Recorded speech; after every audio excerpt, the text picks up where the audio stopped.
പാലക്കാട് നിന്നും അഡീഷണലായി നെല്ലിയാമ്പതിയിലേക്ക് ആരംഭിച്ച additional KSRTC ബസിന് നെന്മാറയിൽ സ്വീകരണം നൽകി. പാലക്കാട് നിന്ന് വെള്ളിയാഴ്ച രാവിലെയാണ് നെല്ലിയാമ്പതിയിലേക്ക് പുതിയ സർവീസ് ആരംഭിച്ചത്. മലയോര മേഖലയിലെ ജനങ്ങളുടെ യാത്രാക്ലേശം പരിഹരിക്കൽ ലക്ഷ്യമാക്കി വകുപ്പ് മന്ത്രിയുടെ പ്രത്യേക താൽപര്യപ്രകാരമാണ് പുതിയ സർവീസ്.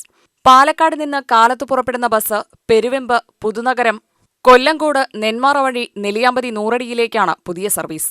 സ്വീകരണ പൊതുയോഗത്തിൽ ജില്ലാ പഞ്ചായത്ത് അംഗം KG എൽദോ മുഖ്യപ്രഭാഷണം നടത്തി.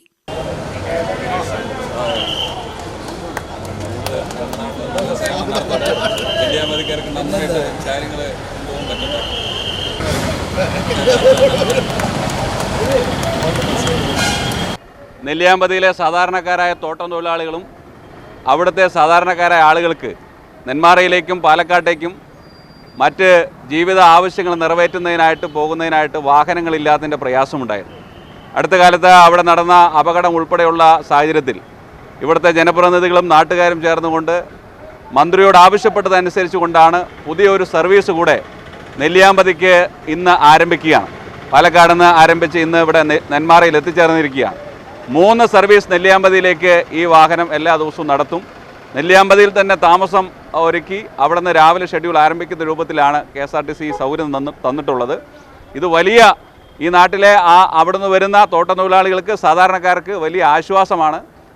അവരുടെ ആവശ്യങ്ങൾ നിറവേറ്റുന്നതിനായിട്ട് നെന്മാറയിലേക്ക് വരുന്നതിനും പാലക്കാട്ടേക്ക് പോകുന്നതിനുമൊക്കെ കൊല്ലങ്കോട് വഴി പാലക്കാട്ടേക്കുള്ള ഈ സർവീസ് ഞങ്ങളെ സംബന്ധിച്ചിടത്തോളം, ജനപ്രതിനിധികളെ സംബന്ധിച്ചിടത്തോളം വലിയ സന്തോഷമാണ്. KSRTC കഴിഞ്ഞ ഈ ഗവൺമെൻറ് വന്നതിന് ശേഷം ഓരോ ദിവസവും ജനങ്ങൾക്ക് സേവനം നൽകിക്കൊണ്ട് ഇവിടെ വിസ്മയം തീർത്ത് മുൻപോട്ട് പോകുന്ന ഒരു സാഹചര്യമാണ് KSRTC ഉണ്ടാക്കിയിട്ടുള്ളത്. പ്രദീപ് നെന്മാറ, ബാബു വക്കാവ്, R അനൂപ്, പ്രമോദ്, A മോഹനൻ, പ്രമോദ് നാരായണൻ, അജീഷ് വക്കാവ് എന്നിവർ നേതൃത്വം നൽകി. UTV news, Palakkad.